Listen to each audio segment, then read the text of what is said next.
Good morning, everyone, and thank you very much for joining us for today's webinar, How to Complete an OBC Part 3, Part 9, and Part 11 Matrix. My name is Shalika Sivathasan, and I am the Administrative Assistant in the Continuing Education Department at the OAA. We will begin today's webinar by acknowledging the land on which we are meeting and calling in from today. For millennia, the place we call Ontario has been inhabited by Indigenous peoples and nations who have been stewards of the land and who are deeply connected to its rich cultural and natural landscape. We would like to invite you in a moment of reflection to acknowledge our shared responsibility to address past and present injustices and provide space for Indigenous knowledge and worldviews to shape the architectural landscape of Turtle Island. Before we begin, I would like to share some important information to ensure an effective and professional webinar experience. Please be informed that this session is being recorded for quality and educational purposes. For accessibility, we provide automated closed captioning service available in multiple languages to accommodate the needs of our diverse audience. In order to maintain a stable internet connection, we have muted all participant microphones and disabled video feeds. Kindly note the chat function has also been deactivated. However, we highly encourage engagement through our Q&A window, which you will find at the bottom of your screen. Feel free to submit any questions you may have for our speaker there. These will be addressed in the designated question and answer period at the end of the presentation. For those seeking continuing education learning hours, please note that attendance is crucial. A minimum of 80% attendance is required for these hours to be accredited to your OAA transcript. Please allow a few weeks for the processing and reporting of these hours. And lastly, please note that the presenter does not provide insurance, legal, or practice advice, and the OAA does not bear responsibility for errors or omissions in discussions during the webinar. Now, we are particularly excited about today's webinar, not simply because of our excellent speaker, but because of the format of today's session, which will be a little bit different from our usual. Megan will be taking us through the OBC matrices in more of an interactive workshop style, and she will be fielding questions at multiple points throughout the presentation, as well as during the Q&A period at the end. Along with the access link for today's webinar, you should all have received a link to the OAA webpage with templates for the 3 OBC data matrices that Megan will be discussing today. Part 3, Part 9, and Part 11. We have also just posted a link to the webpage in the chat for you to access there. So we welcome you to have these documents open while you are watching Megan's presentation today and to take notes or to write down any questions you have so that Megan can address them when the time comes. And with that, I am excited to introduce our speaker for today's session. Please welcome Megan Nicoletti. Thank you, Shalika. Hello, everyone, and welcome to my next webinar on OBC Matrices, Part 3, Part 9, and Part 11. For those of you that do not know me, I have presented through OAA in the past, through various webinar sessions, through the admission course, as well as at the OAA conference. And I'm pleased to be able to come in here and offer this workshop session. And as Shalika said, we're doing a little bit of a different format here. I presented recently in August on OBC Part 11 requirements, and I put together a poll that asked attendees whether they'd be interested in doing kind of a workshop session. And I'm curious to see how many of you participated in that OBC Part 11 webinar in August and are here because you learned of it then and you participated in that poll. So we've put up a poll just for curiosity to see how many of you are previous attendees, and we'll give everybody a moment just to click yes or no on whether you attended that August event. Just trying to see if we're attracting new people through this course.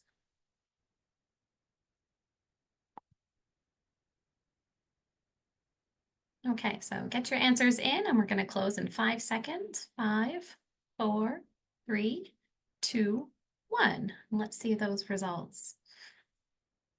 Okay, interesting. I actually thought that we had the very similar number of those who participated in the August event, that we would have more participants from that August event. So that's very interesting. 68% of you did not participate and you're new to this forum. So thank you, welcome. Like I said, it's a bit different format, so bear with me as we go through this. It is code. It is a bit of a dry topic, but I'm trying to go through this comprehensively, but respectful of the time too. So I'm targeting about 30 minutes for a part 3, part 9 matrix, 30 minutes for a part 11 matrix, and then I'll have about 30 minutes at the end to go through any specific questions that everybody might have. So let's jump in here. So first of all, like I said, I'm going to go through and introduce what is the OBC matrix, because I feel like we need that foundation to understand how to apply it and why we're applying it. Then we'll go through the specific workshops for the OBC matrices. And like I said, I've benchmarked about 30 minutes at the end for questions, so we can go through them. So going into the presentation here, purpose. Why do we do an OBC matrix? And I really want everybody to understand the background on this. So back in the late, it was about 2007, 2008, I believe, local municipalities were really struggling with permit submission drawings and trying to understand really what the context of the overall project was. And to give an example, it would be you submit your drawings for permit and your architectural drawings, but they don't know if the building is sprinklered. So they have to open up the mechanical drawing set, flip through the mechanical drawing set, find a hydraulic calculation per se that says, oh, the building's sprinklered, and then go back and continue to review your architectural drawing with respect to a sprinklered building condition. So there was a lot of back and forth, and just to expedite time and efficiencies, local municipalities gathered together and proposed to the ministry that we should have this OBC matrix. And these OBC matrices would be included on the drawing set as kind of, think of it as a summary or a table of contents that kind of identifies all the information relative to the building that will help the plans examiner review your project efficiently. So keeping that in mind, that is our purpose here. When we're filling out these OBC matrices, we want to be as clear and concise as possible. We want to make sure that all the information that the plans examiner needs to understand about your project, any unique situations, are documented in the OBC matrix, because that's going to help them expedite the review. Some key notes that I want everybody to draw their attention to is to make sure that you reference the correct OREG edition on your OBC matrix. I'll get into that when we actually get into the workshop section of this, but that is one of the most critical things, because that identifies to the plans examiner that point in time and which building code edition you were using to develop the approaches for your project. One other little tips and tricks that I recommend is, I know that the OAA provides doc format for these OBC matrices, but it makes them really hard to manipulate. Again, we're trying just to relay this information to the plans examiner. So the best way to do this, I find, is in a PDF format. Everybody in your team is probably familiar with AutoCAD, Bluebeam, Photoshop even, or other similar software that will allow you to better manipulate some of these fields. Working off the doc format, you are bound to some of the squares and row items that are previously provided. So I find working in PDF gives you more flexibility. So that's my recommendation. The other thing to note, and I'll get into this in the workshop a bit more, but these are to be completed by the designer. So typically that are yourselves. As a code consultant, I often get engaged to complete these. I phrase it as, I can knock it out in an hour. Think how long it might take you to do it. So sometimes for efficiency, we will get hired to complete these on your behalf. Oftentimes we'll have architectural teams or interior design teams start them, and we'll validate some of the information. But that being said, it does have to be sealed by a designer. As a code consultant, I am not a designer. So we'll get into that as we go through the workshop. I have included 2 links. I've got a website link at the bottom in orange font, and I have a QR code in the top right corner. These are links to the OAA OBC data matrices for you to download and use. They are a good point of reference to get as a starting point. OAA, I believe, is the only professional body that actually publishes OBC matrices. So even users like myself who are not part of OAA actually lean on these forms. So this is where you can download copies of the most current OBC matrices. And I know that we've provided those to you in the chat and in the welcome to this presentation. So if you have them open, that's fantastic. You're not required to have them open to participate in this workshop. I will be going through this on my own. I welcome questions as we go. I'll pause at the end and we can potentially answer some questions as we go. So if you have them open, that's great. But if not, don't worry about it. It will be open on my screen for you to see. So let's get into the workshop now. We're going to start with a Part 3, Part 9 workshop. Now, be mindful that an OBC Part 3 matrix is identical with respect to content as an OBC Part 9. So for sake of time, I'm grouping them together, and I'm just going to be completing a Part 3 OBC data matrix, but note that the requirements are the same for Part 9. You only need to change the references, okay? And I will show you where that is. So let's get into it. In order to complete a matrices, we need to understand a building. So I have created a theoretical building that we are going to use to input into the data matrix. So this building for Part 3, we're going to consider that it's brand new construction. That's why we're using the Part 3 matrices. It's an office building. It's 6 stories in building height, of which the ground floor is going to be a retail space. I've got a little graphic there to give you an example. We have 1 level below grade for parking. Our building footprint area is 2,700 meters squared. To keep it simple, I'm going to assume that that 27 meters squared is typical across all floor levels. So we have essentially a rectangular building. Our building will be sprinklered. We've got an occupant load of 270 people per floor, and we have 3 exit stairs. That is our context for this. So now let's go through and complete that OBC matrix. I am going to flip over to Bluebeam. And I am going to start here. Hopefully everybody can still see my screen. I'm going to zoom as needed, and I'm going to flip back and forth to the OBC. So I do have the OBC open as a separate tab, and I'll show you where these references come from. Other thing to note, I will be providing a copy of this presentation, and it will include the completed matrices as attachments for your reference. So all the information that we filled out will be included as a reference for you as part of the download for this presentation. As you can see, I've plugged in right here the information about our building. I'm going to pull this through the presentation to follow along so that we can be clear on the context for this project. So first things first, I spoke that this has to be completed by a designer. Well, that designer is you, which means you have to fill out this section, okay? There is also room for a seal. So this is the architectural design seal, or the Arito seal if you're an interior designer, but the seal would be located, my apologies, the seal would be located here, and you fill out all the information relative to your practice in this spot. So for example, you would put the name of your firm here, my architectural company, okay? So that would be the first field that we would fill out. The next one we would fill out would be the name of the project. What is your project titled?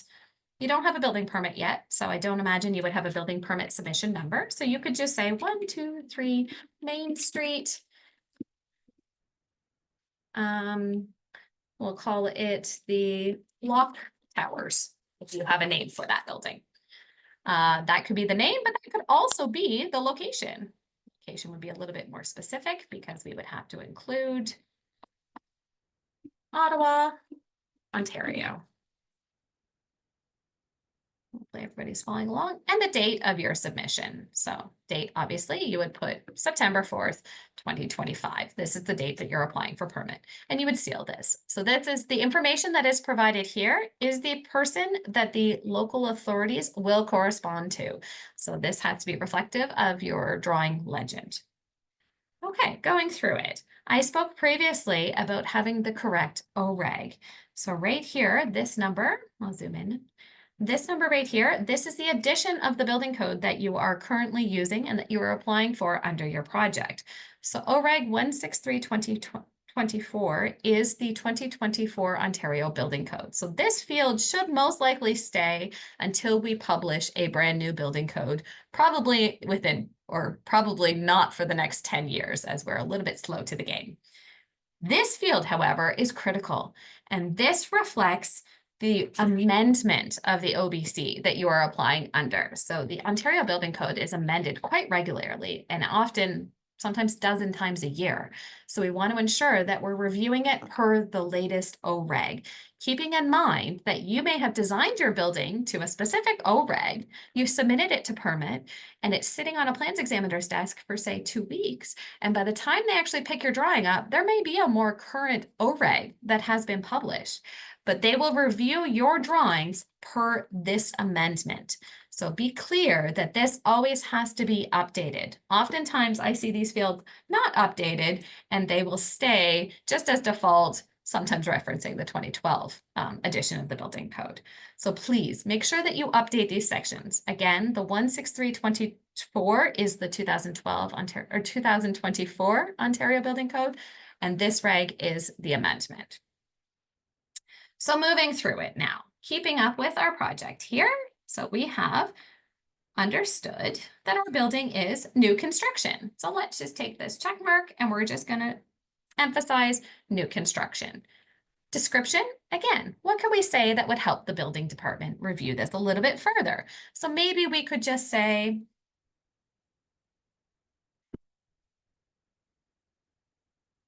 residential building. Okay, that's all we need to say. Again, simple. We don't need to get into details. The intention is all those details will come through as we go through and identify the requirements for this. Okay, major occupancy classification.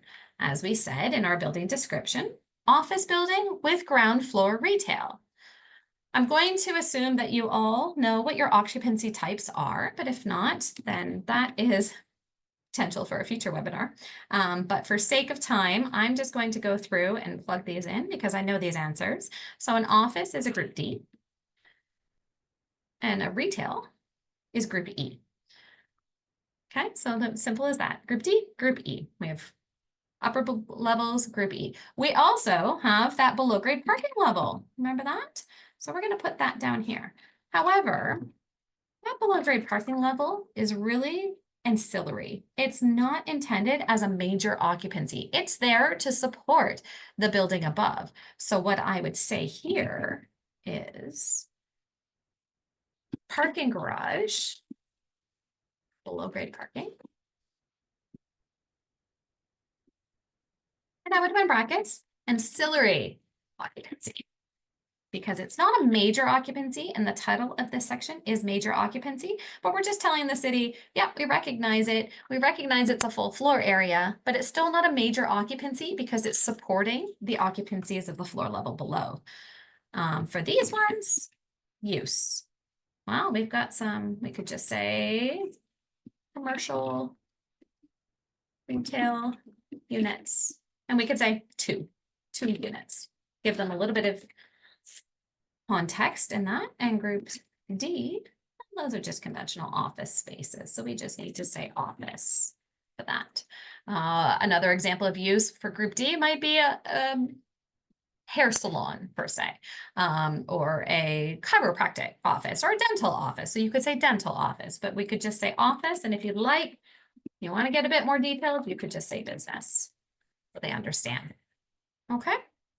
Superimpose major occupancies. Yes, we do. We just clarified for that. So we're going to put a yes right here, and we're going to give clarity and say description. Ground floor retail with resident or office, residential, and my apologies, office floor levels above. And we're starting to frame the picture for the city, right? Is everybody getting an example of this? So we're starting to visualize this because they don't have the graphic that I have from my presentation that kind of puts this into their head. So as they're working their way through this, they're understanding how the building is coming together. Building area. Okay, so building area, be mindful that this is building footprint area. So it's each floor, each footprint, okay? The next section is your gross area. Building area is a floor by floor basis. So I'm going to pull this as an example here. So we have over in our building description, moving this down here, building area is 2,700. So we could say, you are welcome to do this. If you have different building footprint areas, you could say ground floor. And then you could go second floor, or you could say second through fourth floor. It's up to you. If you have varying different footprint areas. As I said, for ours, all floor levels have the same area. So again, keeping it simple, and this is where Bluebeam becomes beneficial, I'm going to actually do this. I'm going to expand this out, and I'm going to say each floor level has a building as the same building area. Okay. And I'm going to keep that as a one solid column here. And I'm going to get rid of all those lines because we're just going to have one line there. And I'm going to pull this right across. No, can't do that. Do another text box.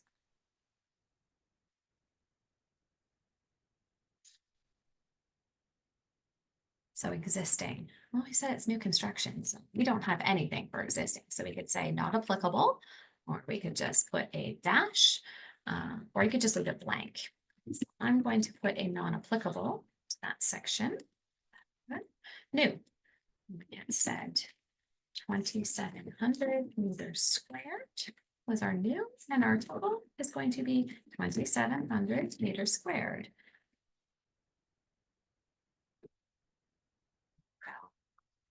Pull this out.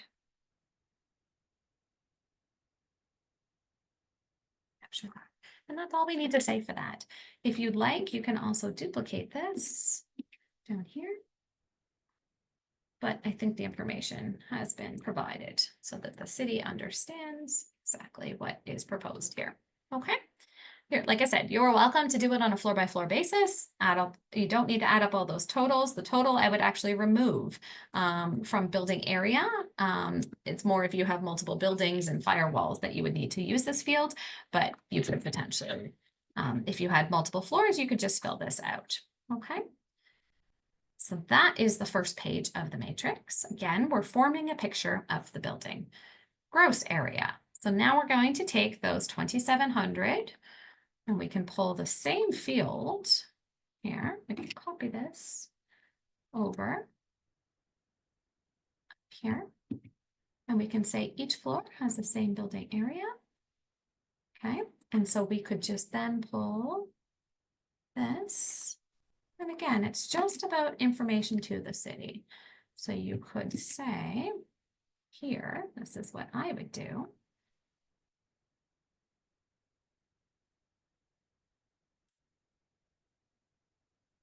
I would say we have 6 above grade stories, so 6 stories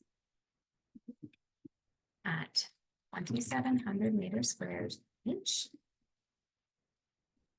plus 1 below grade story at 27 meters squared. And leave it at that, or you can add them up. And you could say equals, and so getting my calculator here, 27 times 6, 2,700 times 6 is 16,200. That's our first number. So 16,200 meters squared. And I would put above grade. And I would say, and then say plus 27 meters squared below grade. Okay, again, you're just framing that picture. Okay, so our gross area is all of our floor levels combined. So 6 stories, and we put the math here. So the city, even if we didn't do it quite correctly, the city can see our math and see our attempt. And if there's a calculation error, they know, oh, it should have been, instead of, 16,100, oops, that was a typo, it's 6,200, and they may mark it up, but they understand the concept of where you were going with that. Okay, so again, you can manipulate these fields to suit getting your information across to the city. There's no correct format for filling these out. Okay. Okay. A question just came in, and I can actually answer this right now. Should we calculate below grade area, and what about mech room? So actually, I believe for gross area is all floor levels above. It doesn't include below. So this is why I actually split it out. If the city wants, they can add those together at their discretion. A mechanical room is not considered, or a rooftop mechanical area enclosure is not considered a story, so we don't need to include gross area in that definition. Okay, thanks, great question. Okay, moving on, mezzanine. We don't have one for this building, so that's a really easy section, and I would just white out this whole box here and say a mezzanine is not proposed for the project. Okay, that's a simple answer. However, if we do have a mezzanine, I would put something along the lines of ground floor mezzanine. Maybe those little retail suites have a mezzanine, right? Existing, pull from here, let's form this field.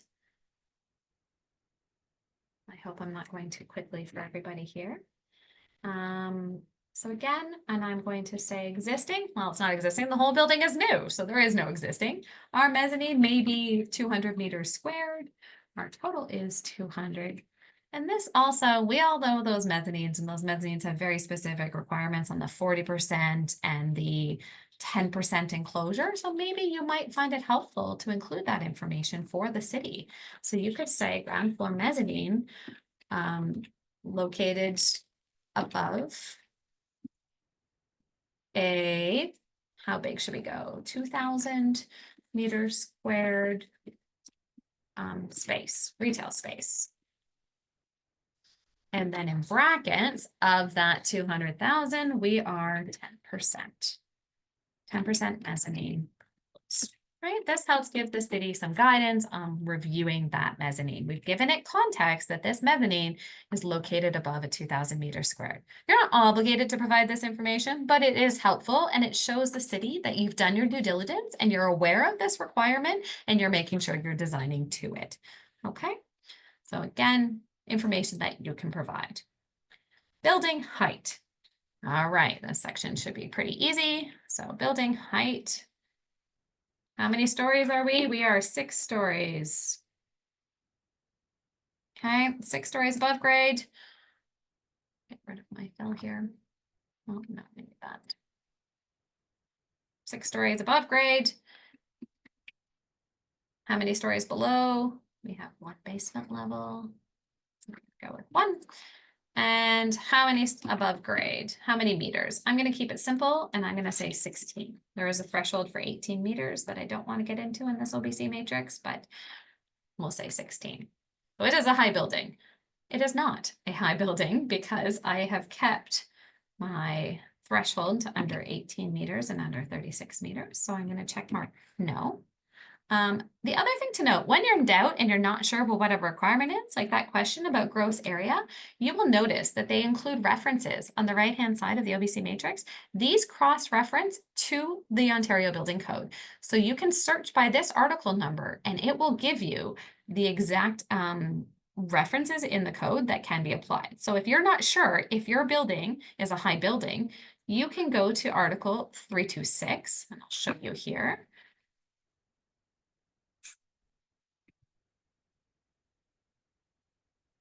Article 326 right here.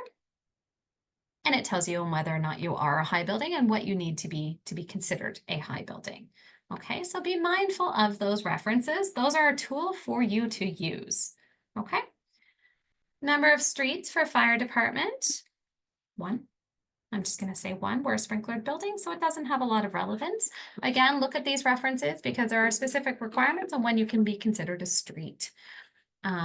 Building classification. So this is our 322 classification. So coming back up here, we have a 6-story building, 2,700 meters squared, we're sprinklered. So we need to figure out what the construction requirements are associated with that. So going back to the OBC, cheated here, and I've already preset some of these, we would be 32260 Group D up to 6 stories sprinklered. Okay, take that 32260 and I'm going to plug it into our OBC matrix. I'm not getting into the complication of that ground floor retail because I'm going to assume it's not necessarily a major occupancy. I'm going to assume it's less than 10%. Even though we flagged it here, but we can get into that. We can also say Group E retail unit. Sorry, I am jumping around. And we could say less than 10% of floor. So the city knows that that is not a major occupancy.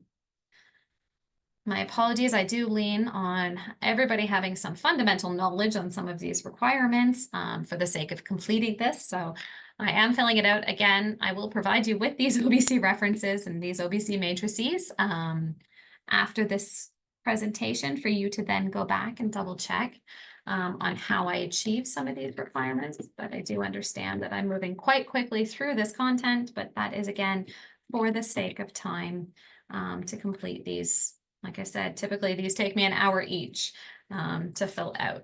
So group division, you are literally just quoting the building code here. So going back, we are a group D up to 6 stories sprinklered, as I have highlighted. So that would be group D up to 6 stories sprinklered. Just quote it. Nothing else required for that. All right, next section, sprinklered. Well, we've just determined from our 322 that we need to be sprinklered. So we're going to say required. What are we proposing? We're going to propose the entire building. Okay. Standpipe system. Again, we have to look at the code reference. I do want to caution you, the OBC matrix has not been updated. This section was moved in the 2024 edition of the building code. It used to be located under Article 329, or sorry, subsection 329, and it has since been moved to 325, okay? So if you go to that article and you have a look, you will determine that as my building is more than 3 stories in building height, it is required to have a sprinkler or a standpipe system. Again, going similar to standpipe, going to fire alarm system is going to be required. You'll see that oftentimes we have this proposed section, and the reason being is sometimes for insurance reasons, even though you're not required to be sprinklered or not required to have a fire alarm system, sometimes the project wants that. So you're going above and beyond the code. So that's why you'll see these lines saying proposed. Okay. So for this one, we've got a fire alarm system. Are we going to be a single stage or a 2-stage? So because I'm office, I'm going to go with a 2-stage system. And again, if you look through 324, it's going to then emphasize when you need a 2-stage or a single stage. Water supply, this is to support that sprinkler system. And firefighting water, I'm going to assume it's accurate or it is adequate. So water supply is adequate, yes. Construction type. Well, we figured that out from our 322 construction type. So restriction, combustible permitted, non-combustible required. So let's go back to our 322. Building is sprinklered throughout. We've got that. And going up here, it's not more than 6 stories. We're fine. Building area. The building referred to, and I'll highlight this, is permitted to be of combustible or non-combustible construction, right? We've got that. And floor assemblies are 1 hour. So we're allowed to be combustible or non-combustible. So that's what we check here. So restriction, you can say combustible is permitted. It is awkwardly worded, this section. Combustible is permitted. And then here, actual, what are we proposing? We're allowed to be combustible, but as you can see from our little building description that I'll pull down here, we are proposing, I didn't say. Let's just keep it simple. We're going to go with non-combustible. Okay. Are we proposing heavy timber? Not for this project. Okay. And that's all we're doing. We're just checking. Okay. Again, being mindful of those references. I do find sometimes here, you can also duplicate this for the city's benefit over here. So they know that, you know, this is a range of which articles would apply, but you can also plug in over that if you'd like the actual article you're referencing, but it is mentioned right here. Okay. All right, continuing on. Importance category. So this is with respect to post-disaster buildings and whether these buildings need to withstand a structural event that may influence them. These are referenced under Part 4 of the Ontario Building Code. So if I go to that page, 454. you'll see here a table that includes the importance category. So you would look to this and you would figure out which category does your building fall into. As this is a Part 4 requirement, if you're not quite sure, please reach out to your structural engineer. They design within the boundaries of Part 4, and they should be familiar with this content if your project does have a structural engineer on board. So again, I'm going to assume, just going to grab a check mark here to copy. Here that I am just a normal building, or even low, okay? Seismic hazard, again, this whole section right here, this is all designed from Part 4, and they do give the references. This is all to be calculated and determined and plugged into here. Again, if you're not too sure, please reach out to your structural engineer. Okay, occupant load, floor level. So now we have said, we had that ground floor retail space. So let's do, we could break it down and we could say each, we could say ground floor for this one. And we're going to do, say, upper floors. I'm going to group them all together because they're all going to be the same, upper floors. And we've also got that basement parking, right? So let's, below grade. Okay, so what is our occupancy type? So ground floor, we said was retail. I'm going to say occupancy is group E. And you can say retail if you wish. Helps clarify. Upper floors. We have established our office. Below grade parking. I saw a question come in. Yes, I will be sending a completed copy of these matrices as part of the presentation. So you will have access to a completed copy of this for your perusal after the presentation. Okay, so based on is derived from the table, and this is your factors, your occupant load factors, which I assume everybody is familiar with. We go to those. Bear with me while I dig this out. Here we go. So this is our table 3117 where we're going to determine occupant load factors. So we have said we have an office. So let's highlight that. It's going to be this row right here. Oops. It's a piecemeal here. That. And we have a factor of 9.3. So we can plug that 9.3 in based on, and I would say,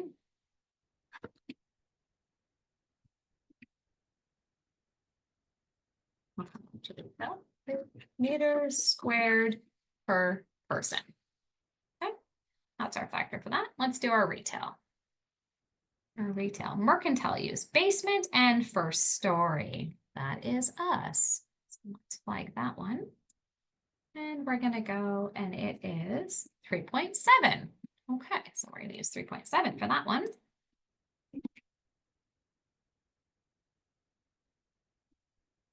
.7 and parking. Following the same format, industrial use, storage garage. Go, and that is a factor of 46 meters per square per person.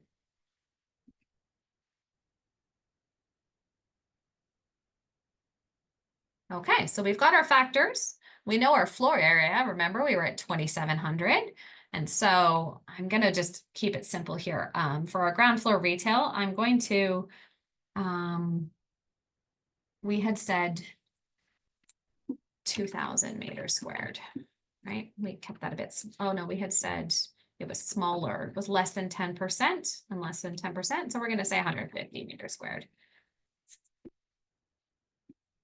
Because we didn't want it to be a major occupancy, right? So we had kept our ground floor retail. Okay, so 150 divided by 3.7, having out our calculator here, 150 divided by 3.7 derives 40.5 occupant loads. Note 0.5. There's no such thing as half a person. So what do? We round up. We always go conservative in terms of OBC applications. So that 40.5 persons is actually going to be 41 people. Okay, so we've got 41 people for that space. Now on our office floors, we have 9.3. So we have 2,700 was our typical floor plate. We're going to divide that by 9.3. And that's going to give us 290.3. 290.3. Again, typically we want to round down for that number, but you can't round down a person. You've got a little bit more than one person there. So we have to round up. We're going to say 291 persons per floor. Remember, I group these together as upper floors, right? So we could say upper floors, and this is going to be times 5, right? We've got ground floor retail and 5 levels of office above, okay? And then our below grade parking, we're going to take that 2,700 again, and we're going to divide that by 46. And that's going to give us 58.69. So 58.6, and we're going to round up 59. Okay, and now we can do our total. It's good to have it broken down. You can provide a total if you wish, if you think it's beneficial. If you're grouping washrooms per se, where all persons in the building have access to the same washrooms, then you may want to provide a total because you're looking at the building holistically. You're welcome to leave it on a floor-by-floor basis. This is up to you. But if every floor is independent, they all have their own washrooms and they have their own exits, there's no obligation to provide a total occupant load. But for this sake, I will put one in just to show you how you can complete it. So we have 291 times 5 floors is 1,455 plus 41 people plus 59 people. We have a total of 1,555 persons in the building, okay? Again, we don't often use total occupant load. The only time I would use that is if we had, say, an office suite that took over the entire building and they could use washrooms on any floor level, then our washrooms might be based on that total 1,500 people. Okay. Barrier-free design. I'm going to say yes. New building, there are not a lot of exemptions that allow you not to design it to be barrier-free or have limited barrier-free. So I'm going to say yes. As an office building, I don't anticipate any hazardous substances. These are your flammable and combustible liquids, so I'm going to say no. Required fire resistance ratings. Again, I think I put it here, but this is going back to your 322 classification. You see these 322 references over here? We were 32260, and we determined from 32260 that we needed 1 hour floor assemblies. So I will plug that one in and say 1 hour floor assembly. 1. We don't have a mezzanine, so we don't need to take anything for that. We could potentially just say not applicable. Not applicable. And if you review the 322 requirements, it does not require a roof rating for this. So not applicable. And you could even say, yeah, per 322. And I would pull this right across. Oh, non-combustible in lieu of, no, that's not applicable for this one. And this one is not applicable here. Floors, we're going to check box no, that's not an option here. And floors over basement. A little complicated here, a little trick one. 1.5. Storage garage has to be separated from all other occupancies by 1.5. So that floor level over the basement, because it has a parking garage, is going to be beefed up a little bit. Okay. And then I'm not proposing this. Supporting assembly is your load-bearing elements. And the requirements of the code under 322 are that load-bearing elements must have an equivalent fire resistance rating to that which it's holding up. So we're just going to copy these. Going to be the same thing right there. Okay. Pretty straightforward. Spatial separation. Spatial separation relates to your building and its property line. We don't want to create exposure concerns for our neighbors. So we're trying to protect our neighbors from any event that may happen in our building. Oftentimes you'll have a building that'll have an entire, as a sprinklered building, if you look at any of the tables for an office, it says that the maximum limiting distance required to achieve 100%. No protection, as many windows as you want. You don't even need windows. They can stay as holes, is 9 meters. So I will often say all building faces have a limiting distance in excess of 9 meters, therefore unlimited, unprotected openings permitted. And exterior walls do not require fire protection. They don't need a fire resistance rating. We're allowed 100%. So you are welcome to kind of put a blanket statement for this whole box, if that was applicable for your entire limiting distance. However, you might have that only for the north, south, east, and west, or north, south, and east walls. And if your west wall was a little bit finicky, then you can go through and you can fill it out. So west face, exposing building face area. So you take that, and these are all defined terms. So let's just say we're 100 meters squared. Our limiting distance, let's say we only had 4 meters. Well, yeah, we'll just do 4 meters. Okay. And provide that L over H, H over L. This requirement, I'll bubble it here, is only applicable for the tables where it's unsprinklered. So we're sprinklered. So this is not relevant. So we can just say NA. Not applicable. Required fire resistance rating. So this I don't want to put in because I don't want everybody to assume that I've done this correctly. This needs to be calculated based on an exposing building face of 100 meters squared at a 4 meter limiting distance. What is my required fire resistance rating? This is derived based on the percentage allowed. So this may warrant a percentage of, say, 30%. And if I get 30%, that 30% per these tables will trigger the required fire resistance rating. It will also dictate the construction type and the cladding. Okay, so that percentage I'll put here for everybody's benefit.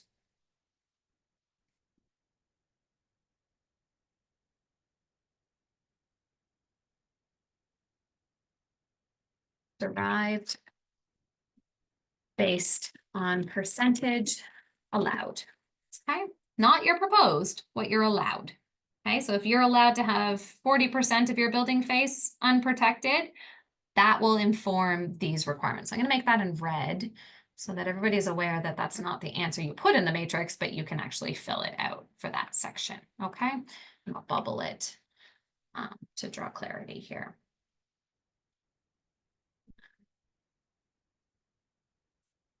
Grab that whole thing. And that's how we complete the spatial separation. Again, you're welcome to put large boxes over that explain it all, if that is the simplest way to relay that information to the city. Continue on, plumbing fixtures. So plumbing fixtures, like I said, we can use that 1500. So we could put a box here and we could say, oh, not the red one. I could say,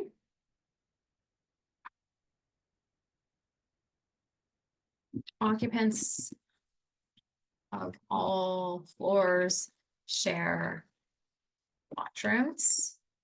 Therefore, an occupant load of, what was it, 1555 persons has been considered, right? And you can break it right down, 1555. Let's divide that by 2 because we have male and we have female, 50%. Divided by 2. That is 777. Again, we can't have 777.5. Can't have half a person. So that is 778 persons per sex. And we plug those into corresponding tables. Now that 1555, which table do we use? We have office and we have retail. So it doesn't work well for this equation, but you could plug it in and say per sex and per table 3747, which is the office one, you need this many toilets. But for the sake of ours, I'm not going to go with that. So I'm going to put this in red again, because it's just an option that you could say, and you could then fill it out. Considered. So you could say 778 per sex equals number of water closets male plus number water closets female. And then I would say number male water closets provided equals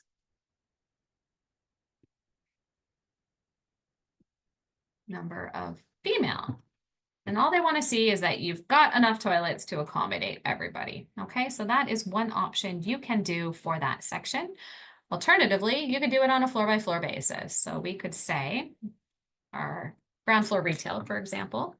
We have floor level, ground floor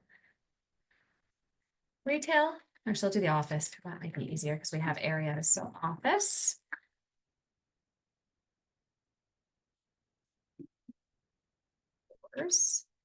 And I'm going to make them typical. So I'm going to say each. And we've got occupant load. Now the occupant load for office floors is unique for washroom capacity. It allows us to use a different factor. It recognizes that people can queue. So we actually get assigned a different occupant load factor of 14 meters squared per person. And at 2,700, that relates to an occupant load of 2,700 divided by 14 meters squared gives me 192.8. So 193 people per sex. Occupant floors. And I'm going to push this over to my OBC reference per person. And this one comes here. Occupant load was, right, what did I say there? It was 193.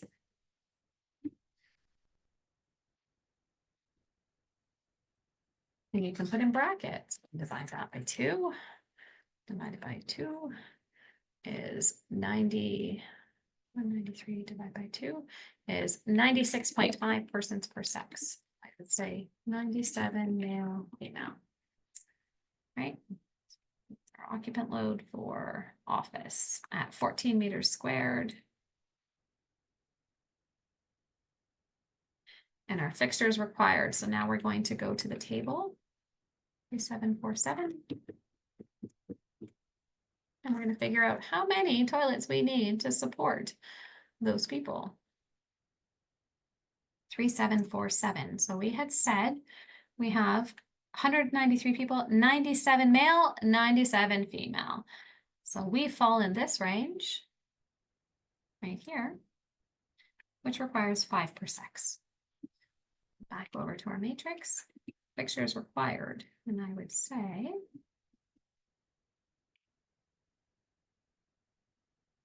5 per sex. Fixtures provided. And you can say 6 per sex. So we've got 1 extra toilet. Okay. And that's how you complete it. You're welcome to use an extra line, and you could put a little star here, and you could say you want to capture that universal washroom, and you can put a little note. Again, like I said, you're welcome to manipulate this at your discretion. You could say note.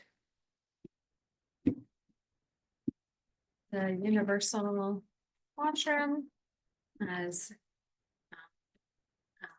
contributed to both sexes as permitted by code. Okay. Energy efficiency. This is derived from section 12 of the building code. I'm not familiar with energy efficiency, so I don't quite know how to complete this section, but that one is another field that's required to be filled out. And notes. Notes is your opportunity. You could use this note here. I find it's really relevant just to keep it up in its corresponding section, but you could say note. An example of a note might be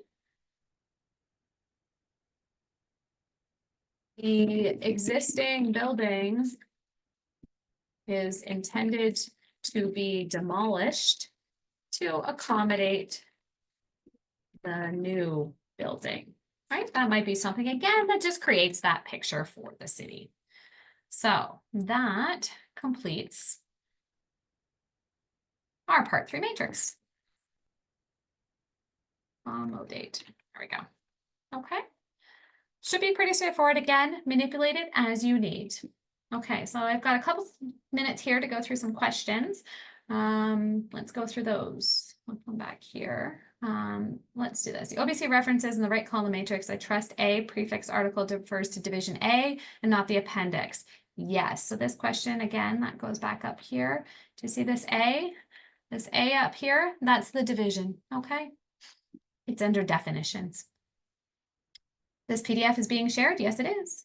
Your 3.1 section is different than the Word file on OAA website. So 315 is construction type.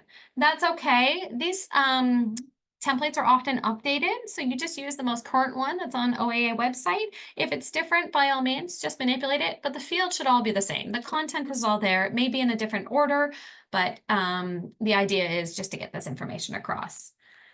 Would it not be better to put the matrix in Excel? Seems counterintuitive to rely on human error for the math. Absolutely. I've often put it into an Excel spreadsheet when you're doing some of these kind of tables here for gross area, or you're doing the washrooms, and then I just screenshot it and I plug that whole screenshot right inside these boxes. That works as well too.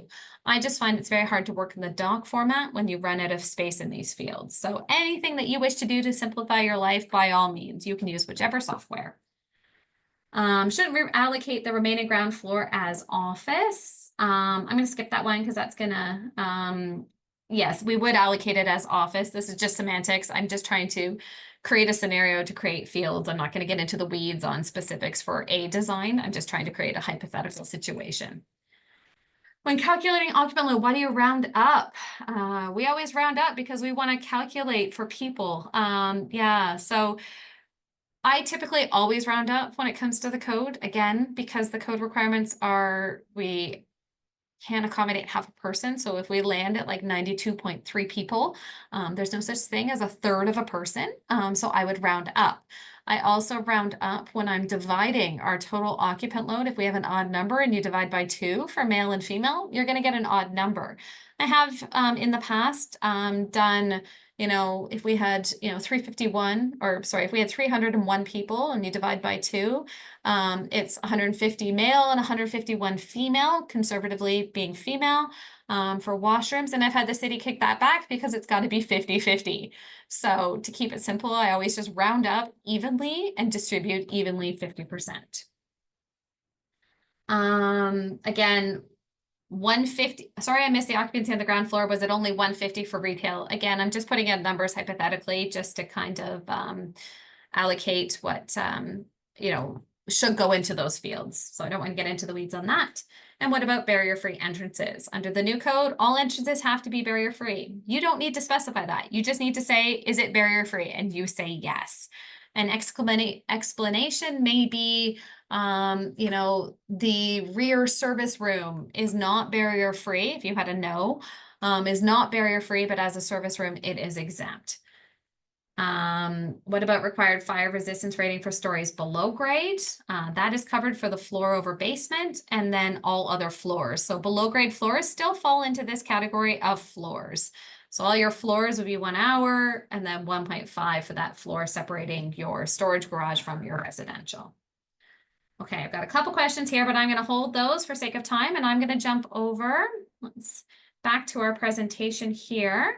So we've completed this. I'm going to take a quick poll here. This is going to test your knowledge a little bit. So let's run that poll and we'll see how everybody thinks on this one.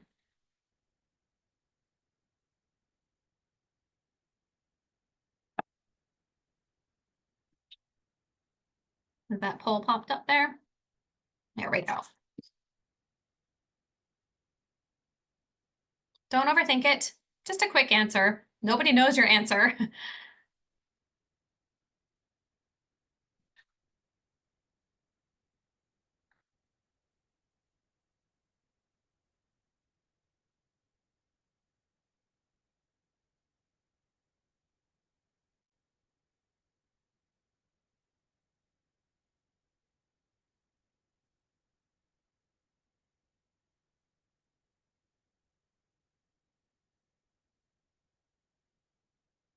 Keeping in mind, the intention is to relay the information to the city.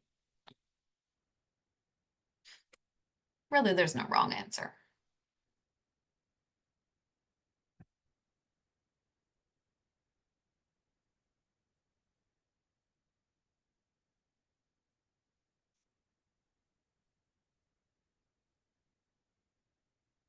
Okay, both part 3 and part 9. Yes, you can certainly use both part 3 and part 9.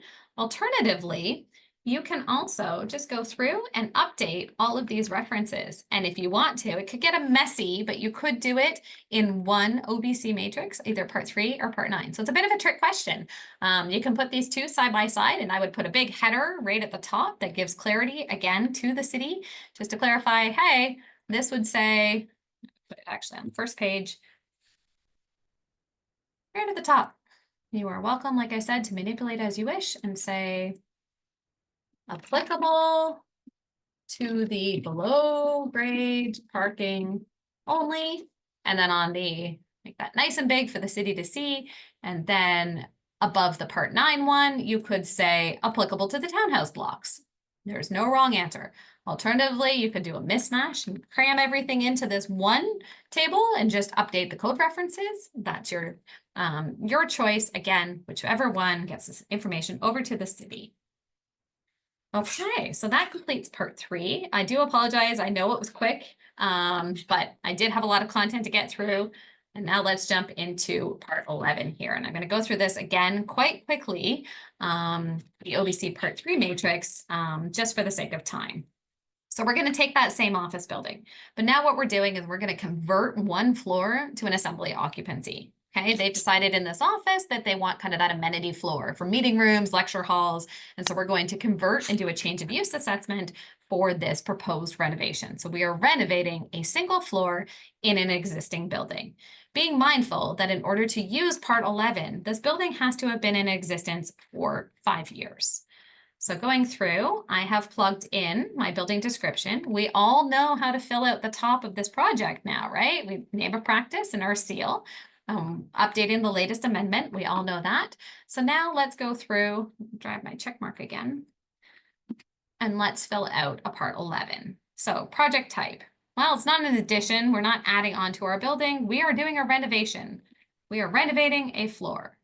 Oh, but it's also a change of use. So let's put a check mark on that too. We can do both. Okay. And our description would be, I don't want that one. It's a big one. Our description would be, again, just information to the city. And I would say exactly as I have in my description here, converting 6th floor to a communal amenity floor. All we need to say. Okay. Now I want you to think when you're filling out a part 11, we are only looking at the 6th floor. This is governing the construction of that renovation. Okay. But again, if you want to give clarity to the city, you could say what it was and what it is. So you could say occupancy group D, and you could say existing. And then we have this, and you could say group A2 proposed, and we could say lecture. Okay. There we go. So we're going to put that in there for them so they understand. Major occupancy classification, you could just say A2. Again, it's just the scope of your construction. Superimpose major occupancies for the sake of this? No, we don't. We're only going on that one floor, so we don't have any superimposed. Building area, again, we're just going to keep this simple. We've just got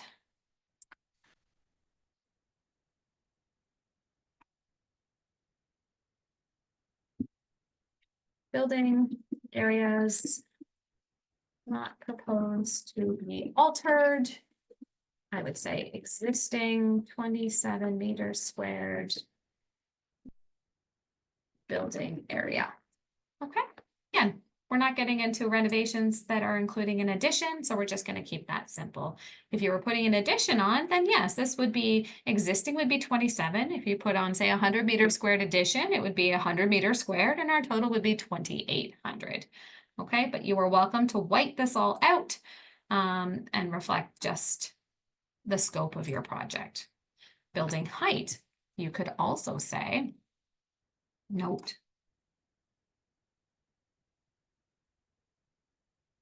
building height not impacted.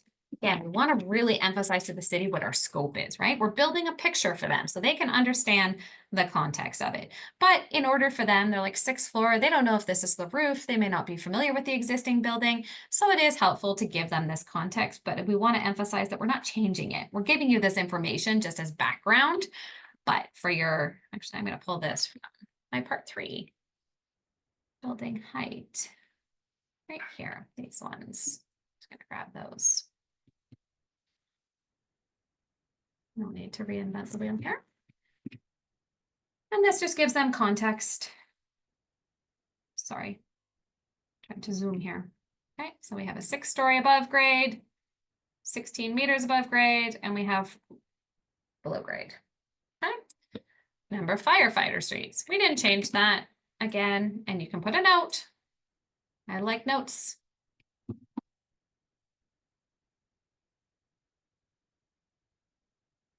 Fire access not impacted, right? Again, just going through. Building size. So this is all living in part 11, and you have to determine what your building size is. This is based on these tables, and I've put page references here. So I'll keep these page references. These are for my own benefit for sake of this presentation. You'll see page numbers in green. Those correlate to the PDF version for anybody who has downloaded the official copy of the OBC. You just punch those into Bluebeam and it'll take you to those pages. So I will leave those in the PDF that's shared with you. Just note that those are my own personal page numbers. And they may not align with the document that you have. So building size, I've got page 1052. So I punch that into Bluebeam. Here I've highlighted it. So our offices, right? We've got offices and business under table 11211J. And our building size is right here. Any area not exceeding the note to the table. And it's defined as a large building. So my office building is large. My assembly, because we're doing new, right? What is our assembly? Our new lecture hall going to be? Well, we've got a lecture hall here under this table C, okay? Or auditorium, either one.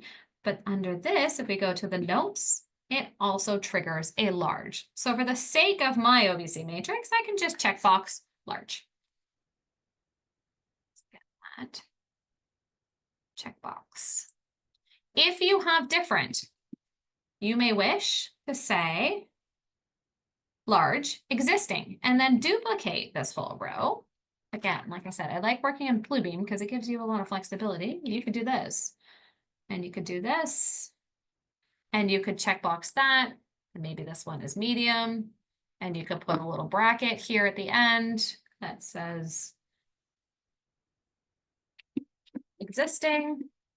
And it's just about relaying that. Oh, where did we go? Relaying that information to the city. Okay, existing, and then you could say proposed, right?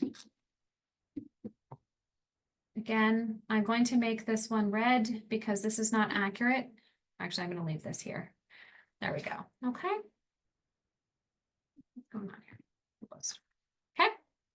Change of major occupancy. Well, we were a group D. We're now making it an assembly occupancy. So yes, we are. Oh, that's not what I wanted. Maybe a yes. Construction index, hazard index, and importance category. I've put all the tables here. Construction index, we're going to be leaning on this here.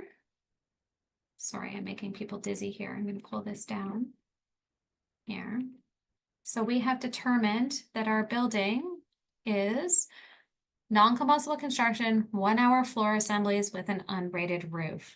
So if we go into those OBC tables on page 1044, it's back to, here is our construction index. So we have our floor is 1 hour, right? So we're right here. Our roof is unrated, so that's going to bring us down to here. And we are non-combustible. So we're going to pick, and our floors over our basement are at least 45, but we have to pick the most conservative application, right? So in that circumstance, I'm going to pick this row because it's more conservative, okay? I'm not going to get into the details of why I picked compliance alternative or compliance construction index 5, but it's because my roof is not rated. So I have to start there, and it's the highest number it gives me for an unrated roof. Even though my floors are 1 hour, I have to go with a conservative 5. So I plug in a 5 here.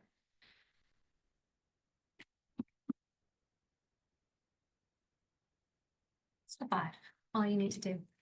Hazard index. Hazard index, I typically will then put both. So I will do existing and proposed.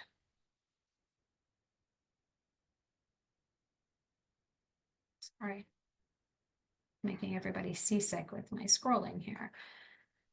I'll pick these numbers up. So this would be proposed. Because the city really wants to see if we're affecting the hazard index. Are we making it worse? Because that's the whole mandate of part 11, is to not make it worse. Okay, existing and proposed. Grabbing those construction indexes and hazard indexes from 1052. Here, my office, we had determined we're a large building, so that's actually a 5, right? And going to my assembly as a large building, which we had established, we are a 6. 6 correlates to lecture hall. So we're a 6 proposed and an existing 3 or 5. Part 11 matrices here. So 5 is existing, 6 is proposed. So right away, the city has a flag. Oh, you're making it worse. What are you going to do about it? Importance category, we already covered that from the part 3. We just said we were going to be low. That's a 4. Basic or extensive renovation. I feel like this one should always be up at the top, but it's plugged in later in this. It is almost always an extensive renovation. Basic renovations typically don't require a building permit. That's painting, retiling, carpeting, things, toilet breaks, you take it off, you put it back, but you use the same plumbing systems. So most of the time it is an extensive renovation. So occupant load. Well, we've got the 2 floors. Now we want to again emphasize, are we making it worse? So I would say 6th floor existing. And I would do the math for the proposed. So I would do both. Come back. Closed. Closed.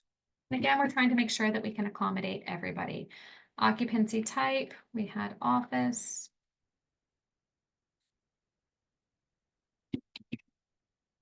Office, we base that on 9.3. Again, this might be better off in a spreadsheet by all means. 9.3 meters squared. Oops. Per person. And we had determined, I'm going to cheat and go back to our part 3. What did we figure out for our occupant load? We had figured out for our offices, we had 291 per floor. So grab that. Cheating. 290 per floor. Now we're going to copy all of these and we're going to see what would we have if we had our lecture hall. Well, our lecture hall, we already know. So we're going to say assembly. I'm going to say lecture. I'm going to use factors on this. I'm going to say program. What allows us to do a program occupant load. And we're going to say that we have 500. And that was in my up here. You see here, and I'll bubble it for everybody's benefit. Occupant load of 500 people. That's what we were targeting. So I've got 500 persons. Okay. Again, we're showing to the city, oh, you're increasing the occupant load. What are you going to do about it? Okay. Plumbing fixtures. So plumbing fixtures, I'm not going to do this because it's exactly the same as what we did, but I would do it for each. I would copy this right here, and I would do it for both the proposed and both of this. So I want to actually just grab these numbers here. I would pull these in, and again, we want to make sure that we have enough washrooms. You don't even need to do existing actually for washrooms. So I would say 6th floor proposed, occupant is 500 people. Per the table, how many washrooms are required and how many are provided. So we would go to the table, I believe it's 3743A, figure out how many washrooms are needed and how many are provided. And we want to make sure that we have enough because we only had 290 people before. So we only needed 5 water closets per sex. Are those 5 sufficient to support this increased occupant load? That's what we're trying to show to the city. Okay, continuing on, more for plumbing fixtures that go down. Barrier free, again, we're going to make sure that our barrier free suite, our suite is barrier free. We 6-story building, brand new, relatively new, within 5 years or older than 5. Yes, barrier free entrances. So this ties in. You're welcome to say, because this is not applicable to our scope. We're renovating the 6th floor, right? So we're not influencing our entrances. So we could just say renovation does not alter existing references. We are not obligated to upgrade those references. The OBC is not retroactive, not in our scope. We don't need to do anything about it. Reduction in performance level. Structural. I'm going to assume our floors are strong enough, so I'm going to say no. Increase in occupant load. Yes, we determined that, right? So this is just a snippet of everything we've said to date. Change in major occupancy. Yes. Plumbing. We're going to say no. We're not going to make it worse. We're adding extra toilets. Sewage, we're going to assume capacity, and extension of building of combustible. We're not doing any addition. So those are simple checkboxes. So whenever you hit a yes, you have to describe what you're going to do to compensate for it, right? So compensating construction, yes, right? Structural, so we're going to say no. You could also just put not applicable because we had a no. Oops, sorry.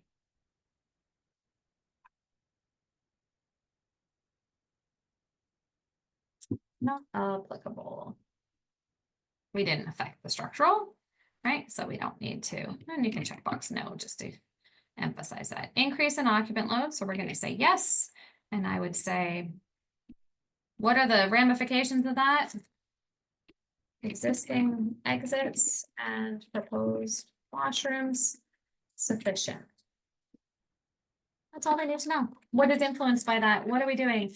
What are we doing to describe it? Or we could even just say describe. You could also just, yeah, I would leave it as that. I have seen people put here increase from 291 to 500, but that just raises a flag to the city on what are you going to do about it, right? Here, change in major occupancy. We're going to put yes, because we changed it. We went from a 5 to a 6. So what is the compensating construction requirements for that? So we could say existing 1 hour floors sufficient, right? It may require under the table that we upgrade our floor assemblies, but we may be okay. Plumbing, we're not influencing them. We're not bad. These are all no's. We really just have to defend those ones that we have adversely affected, and up to you to describe how you do it. You want to again relate to the city, you recognize that there was an issue and you're doing compensating construction for it. Compliance alternatives. These are your grandfather statements. So you have to identify if you are proposing to use any. So for example, we could say yes, and we could say,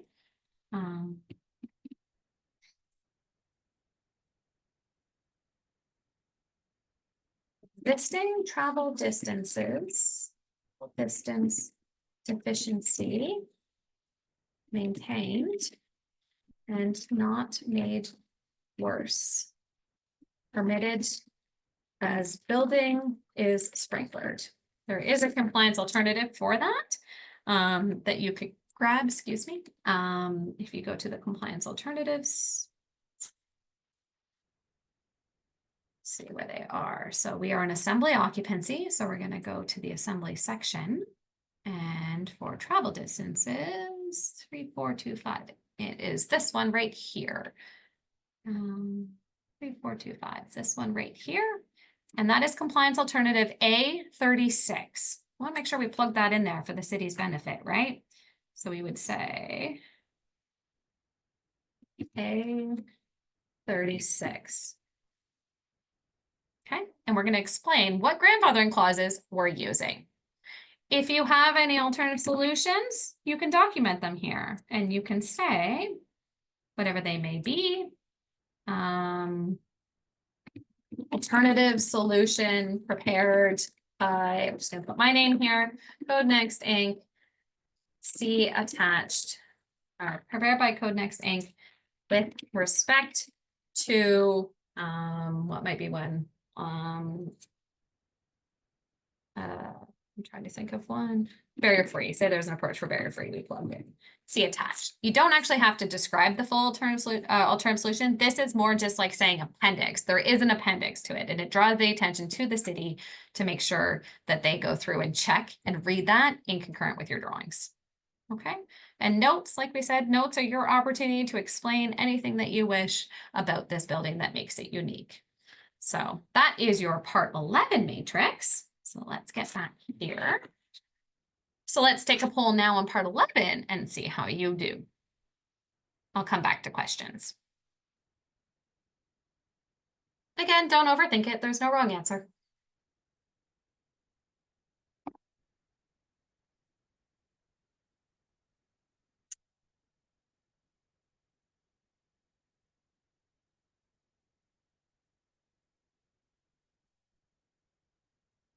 Okay, we're going to close that one. 5. There we go. Let's see. Yep, part 3 and 11. Well done, everybody. Yeah, I would put in actually 2 OBC references, and at the top put relative to the existing building, relative to the new construction. Again, it's just getting this information across to the city. The more information you provide in these OBC matrices, the better it'll help then evaluate it. And if you've messed it all up together in one, it could get complicated for them. So again, simplicity, be concise, just get this information to them. So well done, everybody. 68% of you. Good job. And there is no wrong answer. You could just do a part 3, but just make sure that you caveat, like I did in this one, existing, proposed, addition, existing building, and just be clear when you're filling out each of those fields that what that field relates to and which portion of the building. So that's great on that poll.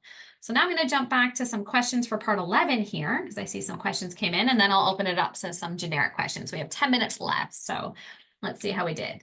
So there's a question. For part 11 projects, do we still need to fill out part 3 for the existing building, or is just part 11 sufficient? You only need to put part 3. So if you're doing a project like this one where we're just renovating a floor in an existing building, you do not need to do a part 3 matrix. I often see these part 3 matrices included, but if we're not touching the existing building, for example, we're renovating an office floor and all the core washrooms and elevators and entrances are all remaining, then really your whole part 3 matrix will be existing to remain, not proposed to be renovated. So I would say for that type of renovation, you would only do a part 11 OBC matrix. Do not confuse them by providing a part 3, because part 3 is relative to new construction, and we don't have any new construction in that sense. They should be able to garner that the rest of your building is done in compliance with the code and through this. And these are the areas impacted by the renovation that will trigger new construction. So this is all the information that they actually need for that. Next question, why is the new A2 occupancy not superimposed over the group D on lower levels? Yeah, that's a good question. I guess it would be considered superimposed. So that one relates back to this. Because we put it, a great question, I would say yes, sorry, you are correct.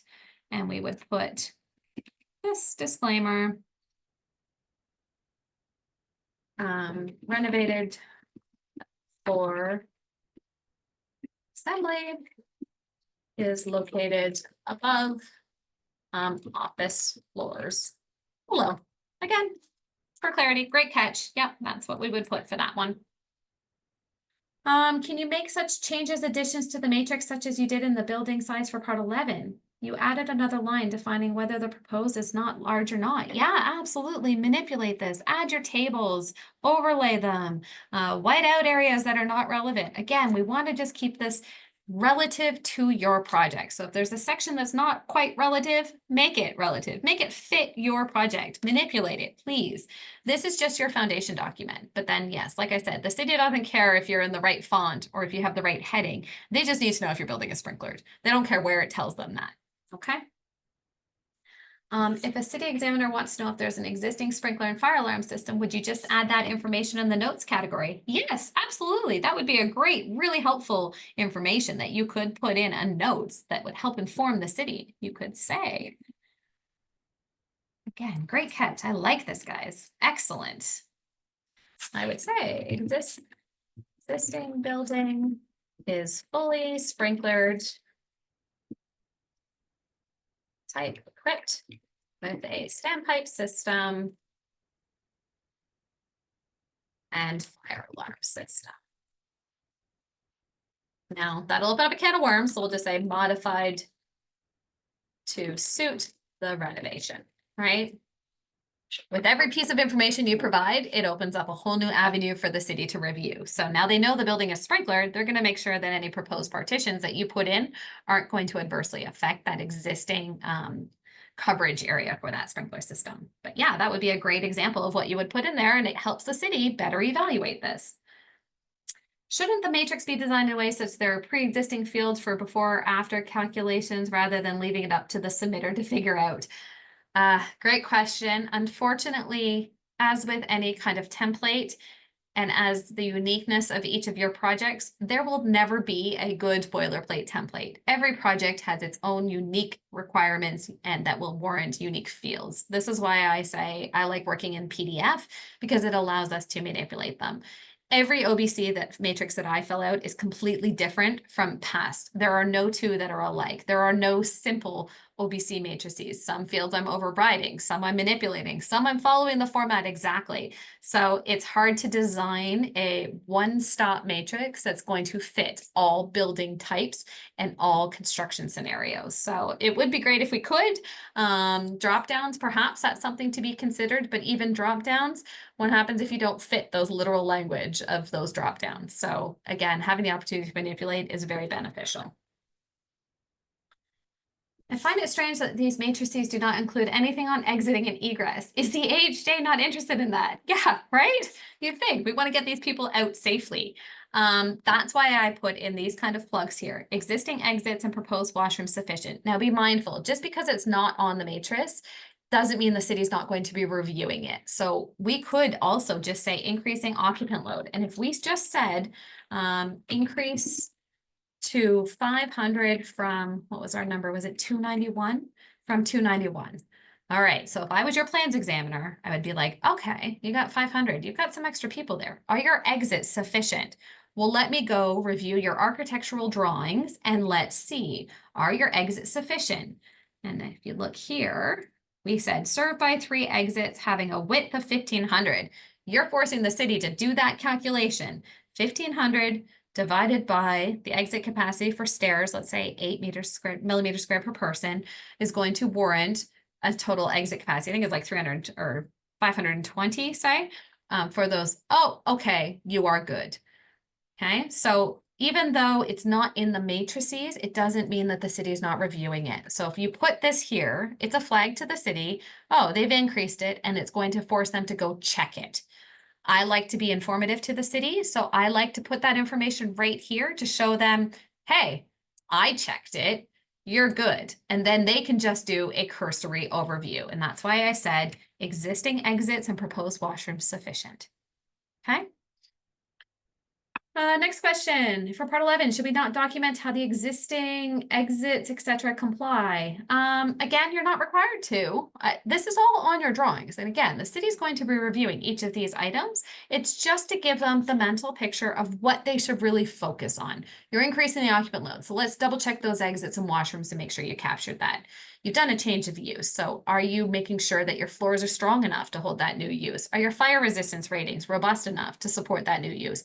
You flagged it to their attention. Now they're going to go through your architectural drawing set, your mechanical and your electricals to verify that those systems have been accurately designed to support that new occupancy. So just being mindful of this is a snapshot. This is a summary of what you're doing and what the risks are so that the city can then evaluate accordingly. When are we required to describe proposed compliance alternatives? Right here.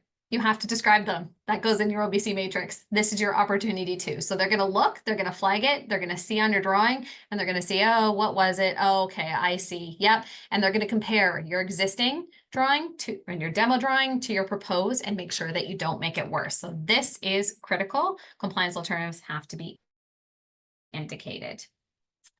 What matrix to use for leasehold improvements in office or mercantile? That would be the part 11, right? You're doing interior renovation. So interior renovations to an existing building, you're going to be using the part 11. And perhaps you're checking all no's. You're not changing use. You're not increasing the occupant load. You're not affecting anything. And it's a really simple exercise. Not impacted, not impacted, not impacted, not made worse, not part of the scope. And it's a very generic part 11 matrix for that. If part 3 is only for new construction, why does it have other fields for addition, change of use, etc. under part 301 of the matrix? Yeah, I think again, it's just trying to capture what the scope of the project is. For example, if you were just doing an addition to the building and you're not proposing to renovate the existing building, using a Part 3 matrix would be applicable because you're just, adding on to an existing building, but we're not touching that existing building. So that's where it's going to inform the city that you're physically adding on to a building versus renovating the existing building, where the Part 11 is the renovation. All right, I have one more question time here. I've got 2 questions. I'll answer those 2 for that final minute. For the compensating construction description, could we just note to see above notes calcs instead of duplicating the information? Absolutely, but just be clear. Again, I would say instead of duplicating it, increase occupant load, you could say C section, like for example here, C section for occupant load, C section, what's our occupant load? 1110, right? We have 1110, see section 1110 for increase, absolutely. But again, we want to show them that we've done our due diligence. And then for final question, for exits, I'm also referring to the Part 3 matrix. It does not include any field for exits, travel distances. Yep, that is true because you have to still be code compliant. So these will still show up in your drawings, but we don't need to inform the city. They know well enough. If you're building a sprinkler, you've got 45-meter travel distances. You've got your occupant load stated on the drawing, so they can then determine if your 1 or 2 exit facilities are sufficient to support that. So that concludes our presentation. We've answered all the questions that have come in through the Q&A. So thank you, everyone. I'm sorry again for the speed of this, but as you can see, we used every minute, trying to hash out 2 OBC matrices in 90 minutes is not an easy task. So thank you. I will share all of these completed forms with everybody. Great. Thank you so much, Megan, for this excellent and really informative workshop today. And thanks also to everyone who's attended and participated in this new webinar format. We do hope to have more workshop-style webinars in the future, so this was great. And actually, we can take another 10 or so minutes for some more questions before I offer some concluding announcements. So if there are any final questions, please go ahead and type those in the Q&A box now. Thanks, Shalika. Yep, Yes. I'm still here. Let's see if we get any more questions.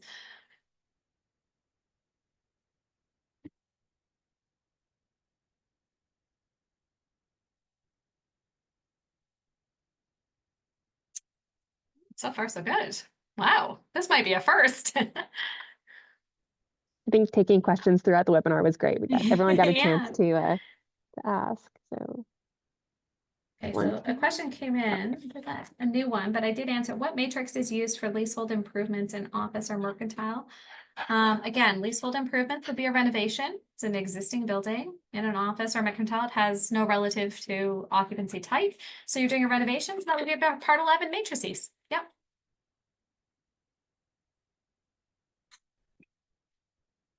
You use 10% for the ancillary occupancy. Do you have a code reference for that? If you look under definition of major occupancy, you will see that reference. It's also, I believe, under 3. While we see if any more answers come in, I will search that for you.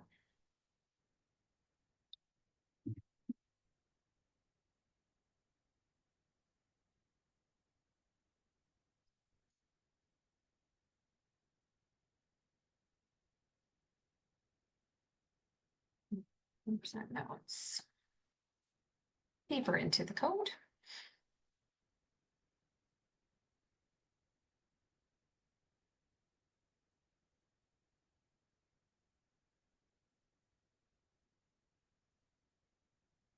Okay.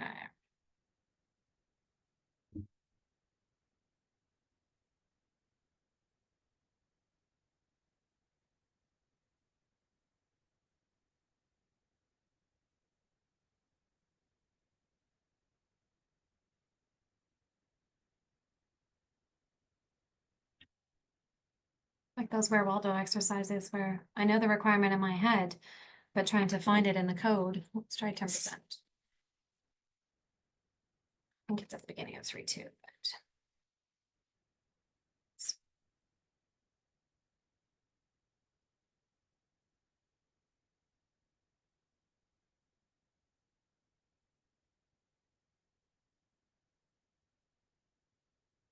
manual here. My apologies. Close your eyes. I'm fastly scrolling through my OBC.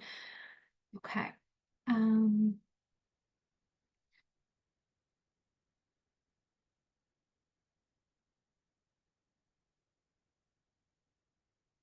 Where is it?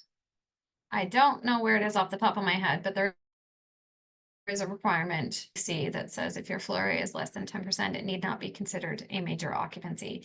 It could be under the definition. It could be in these notes. I thought it was in. No, it's not there.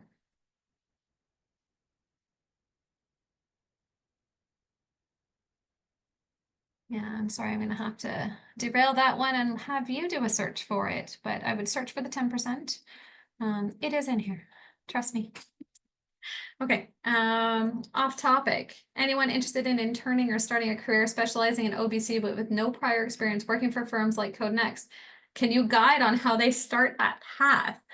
I don't know if I'm available to answer that. All I can say is I have a background in architecture. I went to Ryerson TMU for architecture, and my path led me to code consulting. I work on some really cool projects.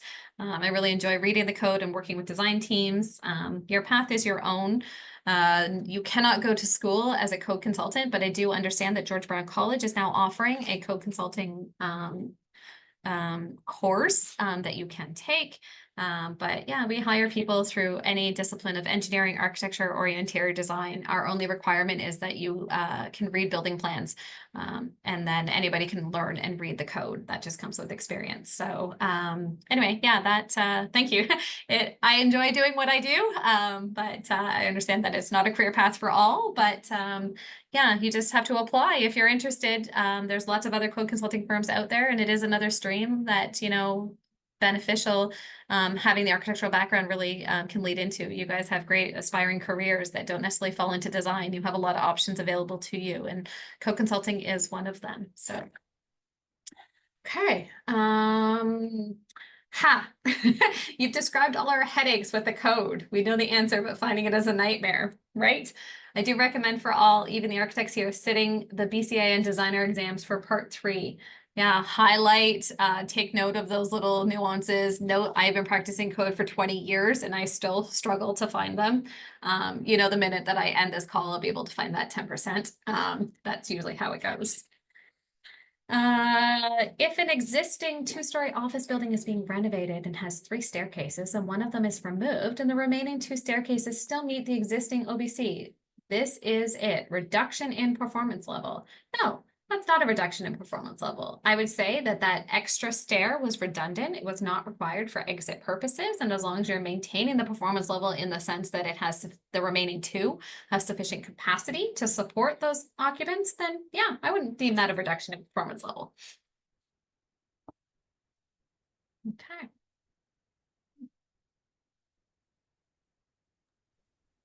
Great. So that looks like all the questions. Thank you so much, Megan, for answering those last minute questions that came in. So before we conclude the webinar, I just have a few quick announcements. Again, for those who are seeking continuing education hours, the OAA will record your participation in this webinar on your OAA transcript. So there's no need for individual reporting on your part. We just kindly ask for your patience as we process and confirm the accreditation of your hours within the next few weeks.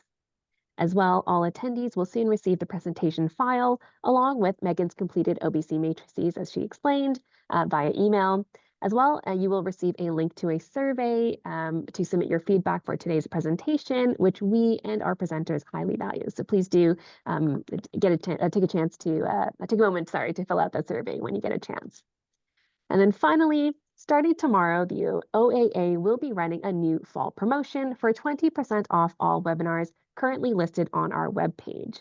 Again, this promotion begins tomorrow, Friday, September 5th, and will run for 1 week only until Friday, September 12th. So make sure you take advantage of those savings.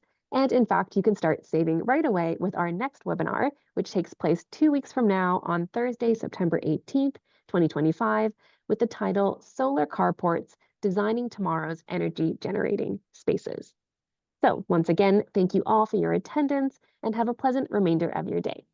Thank you. Thank you, everyone.